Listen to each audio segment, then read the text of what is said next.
자, 김어준 씨가 오늘 또 가만히 있지 않았습니다. 본인이 진행하는 그 교통방송 뉴스공장에서 본인이 고발을 당한 것과 관련해서 이렇게 의견을 제기했고, 고민정 더불어민주당 최고위원은 윤석열 대통령을 향해서 존재 자체가 사회적 위협이 되고 있다. 또 이런 발언도 했습니다. 이어서 한번 들어보시죠.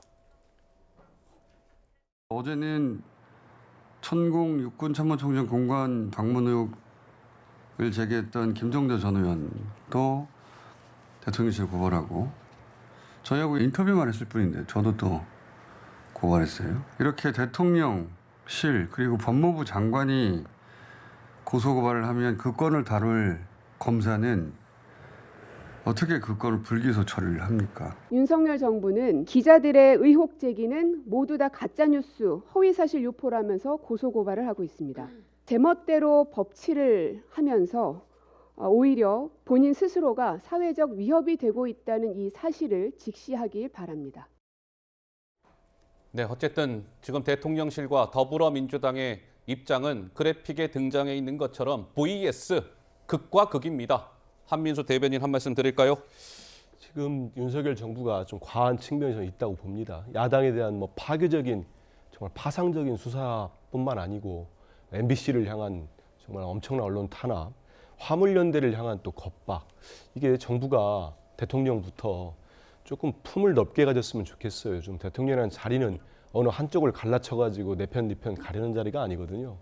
통합하고 화합하고 이렇게 이끌어가는 정말 국정 최고 책임자로서의 모습을 좀 보였으면 좋겠다. 좀 그 점이 아쉽다는 말씀을 좀 드리고요. 네. 이 천공 이름 부분도 좀 깔끔하게 좀 정리를 했으면 좋겠습니다. 어떻게 깔끔하게 정리하는 게 좋을까요? 천공이라는 분이, 그러니까요. 천공이라는 분이 예전에 본인이 인터뷰를 했지 않습니까? 영상도 있고 인터뷰한 내용을 보면은 윤석열 대통령이 검찰총장을 언제 그만둘까를 놓고 본인하고 이렇게 의논했다. 그런 걸 결정하는 의논을 했다 얘기가 있고, 또 영국 여왕 조문 때도 뭐 그런 얘기 들었지 않았느냐, 이런 얘기들이 계속 회자가 되고 있어요. 이런 것들은 대통령실에서도 그렇고 상당히 대통령도 부담이 될 겁니다.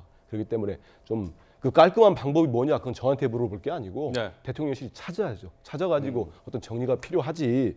이걸 놔두는 거. 결국은 와가지고 이제 김종대 전 의원, 뭐 저도 아주 친분이 있는 분인데 이분이 아주 군사 전문가로서 상당히 뭐 그동안 쭉 연지은 글도 있는데 단 한 번도 이렇게 뭐 그거 가지고 이렇게 고발을 당한다든지 그런 적이 없었어요. 그러니까 이게 참 이례적인 건데, 그래서 김 의원도 사실이 아니라면 물론 김 전 의원이 책임져야 되겠죠. 근데 사실이 이런 발언을 할 때까지 저는 상당히 신중한 분이기 때문에 또 고발했으니까 수사해야 되지 않겠습니까? 예. 네, 일단 대통령실이나 이런 정부 차원에서 너무 모든 거를 이렇게 법으로 한다든지 아니면 또 너무 겁박을 하거나 이렇게 좀 과하다. 윽박지르는 모습들은 많은 국민들 모습에는 좋지 않게 비춰지지 않을까 싶습니다. 예, 김승현 교수. 예. 그 천공이 자꾸 그런 얘기를 하고 다니잖아요. 자기하고 상의를 해가지고 뭐 윤석열 대통령이 뭘 결정했다. 근데 그건 천공의 이야기지 윤석열 대통령의 얘기가 아니잖아요. 예를 들어서 어떤 역술인이 우리나라가 월드컵 16강을 갈 거다라고 예언했어요. 그러면 진짜 16강 갔죠. 네. 그럼 그게 벤투가 그 사람하고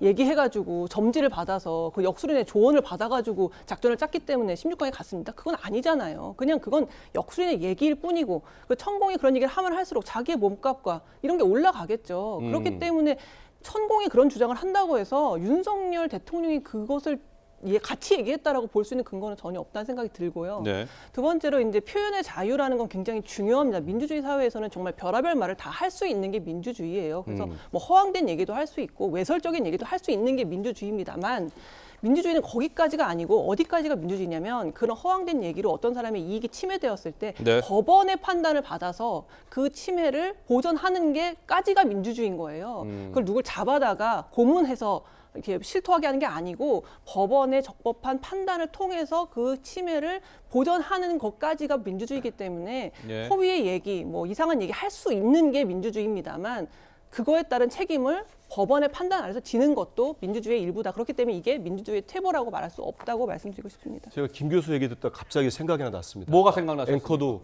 뭐 좋은 방법이 없겠냐고 했는데요. 천공이 스스로 이렇게 대통령과의 친분도 과시하고 뭐 내 말을 듣고 있다 이런 얘기 계속 한다면서요. 천공을 고발하십시오. 대통령실이. 대통령이 고발해라. 천공을 고소하고. 이렇게 허위 사실을 유포하는데 현직 의원, 전직 의원, 뭐 방송이 다 고발하고 있지 않습니까? 그러니까 제가 한번 제안을 드리고 싶습니다.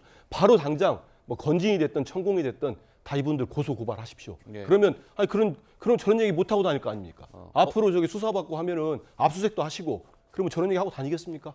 어떻습니까? 근데 이제 예. 정치권에 있다 보면요, 제가 대선 1년 경험해 보니까 별의별 분들이, 저도 일면식도 없는데 어디 가면 저를 본인이 키웠다고 하는 분들도 있고. 아, 자기 차를 내가 키웠다. 많아요. 그런 분들 오. 여의도에 진짜 많더라고요. 전국 각지에 우리 한민수 선배님께서도 잘 경험해 보셨을 텐데 예, 예. 그분들 뭐 일일이 저 전문 용어로 이제 광팔이라고 하죠. 그런 분들 일일이 우리가 다 고발하고 하는 게 정말 심각한 가짜 뉴스를 가지고 사회 해악을 끼치려는 것과 좀 구분해야 된다고 보고요. 만에 하나 네. 정말 도가 지나쳐서 거기서도 또 다른 가짜 뉴스가 퍼진다면 고발 못할 이유 뭐 검토를 하겠죠. 그러나 지금 이 정치인들이 국회의원이라는 책임 있는 자리를 가지고 가짜 뉴스를 퍼뜨리는 것과 예. 곳곳에서 내가 누구 알고 누가 내 말 듣고 누구랑 친하다 이 정도를 또 일일이 다 고발하라고 하는 것은 좀 경중의 차이가 있다고 생각합니다. 알겠습니다.